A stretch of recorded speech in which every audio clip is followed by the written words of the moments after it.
6 जनवरी को तपन मिश्रा जी ने अपने फेसबुक पर अपना बताया, जानकारी दी कि इन्हें कई बार जानलेवा इन पर हमला किए गए थे। पहले ये समझिए कि ये इसरो के कोई छोटे मोटे वैज्ञानिक नहीं है, बहुत बड़े वैज्ञानिक है।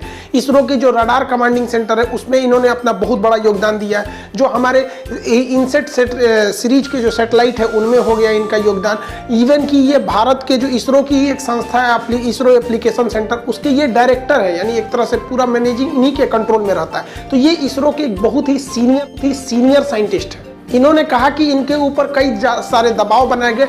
अमेरिकी कुछ प्रोफेसर जो भारतीय मूल के थे, अमेरिका में शिफ्ट थे, वो इनसे संपर्क किए थे 2017 में और ये उन्हें ज्वाइन करने के लिए कह रहे थे। बदले में इन्हें ऑफर दे रहे थे कि आप ज्वाइन कर लीजिए और आपके बेटे को भी हम लोग वहाँ पर कोई बढ़िया से कॉलेज में सेटल करा देंगे। इन्होंने इस ऑफर को ठुकरा दिया और इन्होंने मातृभूमि भारत माँ की सेवा करने के लिए निर्णय किया।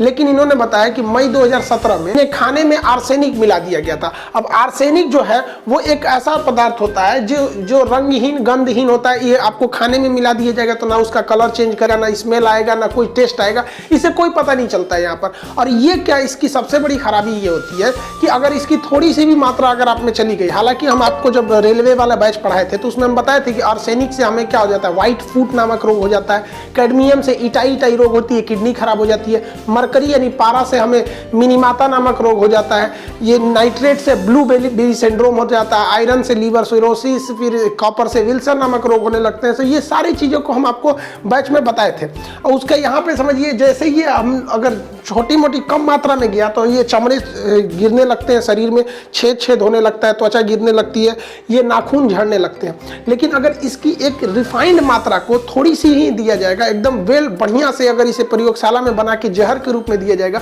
तो ये 1 से 2 घंटे में व्यक्ति की जान ले लेता है। ये शरीर में जाते जो ब्लड, हमारा जो ब्लड है, उस ब्लड के अंदर जो आरबीसी घूम रही है, रेड ब्लड कॉर्पस, ये आरबीसी, यही ऑक्सीजन ले जाने और ले आने का काम करती है, क्योंकि इसके अंदर होता है हीमोग्लोबिन। ये आरबीसी को बहुत जल्दी से नष्ट कर देता है, जिस वजह से ऑक्सीजन की मात्रा घट जाती है और तुरंत दिल का दौरा पड़ जाता है और आसानी से व्यक्ति की मौत हो जाती है। और छिपाना भी बहुत सिंपल होता है कि दिल के दौरा पड़ने से व्यक्ति की अचानक मौत हो गई।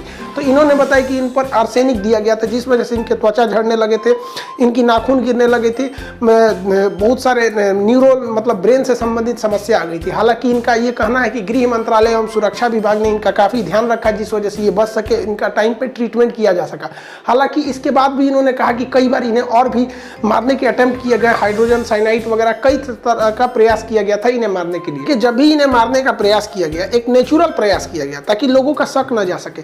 जिस बंगले में ये रहते थे, इनके घर में जो लॉन था जहाँ ये टहलते थे, वहाँ केले के कुछ पौधे लगाए गए थे, वहाँ से अक्सर सांप निकल जाया करते थे, जिसको ये लोग मार देते थे। कोई इस सांप से नुकसान नहीं हुआ। लेकिन बाद में इनको जब पता चला कि ये सांप मतलब एक सुरंग से आ रहे हैं, वो सुरंग को जब बंद किया गया तो सांप निकलना बंद हो गए थे। इसका मतलब इनके घर तक बाहर से कोई सुरंग बनाई गई थी, लेकिन इन्वेस्टिगेशन किसी ने नहीं किया कि ये सुरंग आ कहाँ से रही है। इस सांप को बचने के लिए यहाँ पर इन्होंने कार्बोलिक एसिड का छिड़काव भी किया।